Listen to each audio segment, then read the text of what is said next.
jumpa lagi bersama saya Mufliha yang akan menyampaikan ringkasan berita pada Koran Harian Banten Pos edisi Selasa 21 Juli 2020. Kali ini saya ditemani oleh pemimpin redaksi Banten Pos, Bang Chandra, yang akan menyampaikan ringkasan apa aja nih berita yang akan tampil pada Koran Harian Banten Pos edisi hari ini. Jadi biar teman-teman penasaran nih Bang, kira-kira ada berita apa aja nih Bang?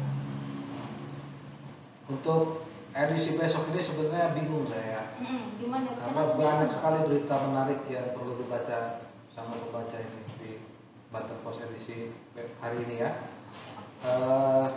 Seperti di halaman Serang kita ada berita soal lambannya perwal soal perda hiburan ya, yang menyebabkan tempat hiburan di Serang masih berjalan tanpa regulasi yang jelas. Terus di halaman depan juga kita punya pemeriksaan mantan sekretaris Dikbud Provinsi Banten terkait dengan pengadaan feasibility study ya, feasibility study uji kelayakan soal pengadaan lahan SMA SMK tahun 2018. Ada apa lagi terus? Jadi selain itu yang kami anggap menarik di terbitan hari ini adalah soal perekonomian di pemerintah daerah ya. Karena di masa pandemi ini banyak yang menganggap ekonomi daerah menurun. Ternyata setelah kita selidiki, kebanyakan pemerintah daerah itu justru keuangannya dalam hal ini di pendapatan asli daerah ya. Pendapatan asli daerahnya justru tidak terlalu bermasalah karena banyak daerah yang justru pendapatannya bisa tidak terlalu jauh dari target-target yang sudah ditentukan. Jadi ternyata tidak terlalu berpengaruh gitu, pandemi ini terhadap pendapatan asli daerah. Selain itu Bang, kira-kira berita apa lagi Bang yang membuat teman-teman tuh besar gitu? Kita juga punya update soal Bank Banten ya.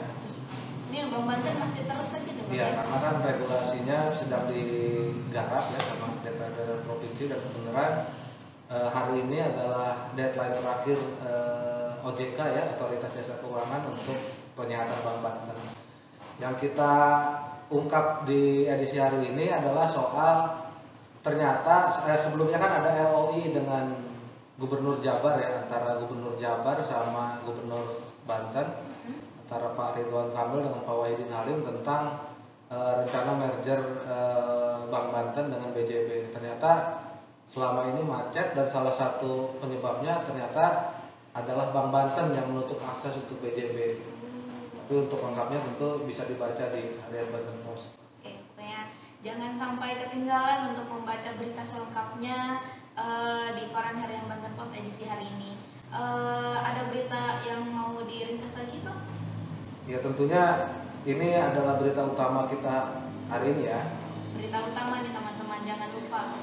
Jadi berita utama hari ini kita mengangkat fenomena soal bantuan operasional sekolah daerah ya, dana BOSDA yang dialokasikan dari Pemprov Banten untuk sekolah-sekolah di provinsi.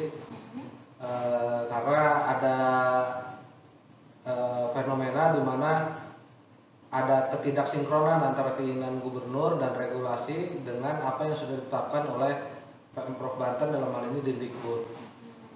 Jadi ada anggapan dari anggota DPRD Banten bahwa Dikbud ini, dalam hal ini Pemprov Banten, telah melakukan kebohongan publik sehingga mereka mengancam dana BOS ini akan dihilangkan. Jadi ini teman-teman berita utama pada Koran Harian Banten Pos edisi hari ini. Pokoknya jangan sampai ketinggalan untuk membaca berita selengkapnya yang bisa diakses di mana Bang?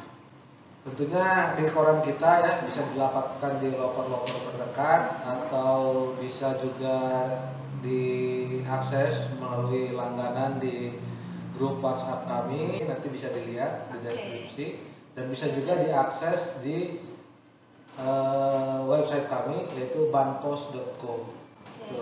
Itu cara membaca berita pada koran harian Banten Pos secara selengkapnya. Pokoknya teman-teman jangan sampai lupa. Mungkin nanti klik di tautan yang sudah ditempel pada deskripsi video hari ini.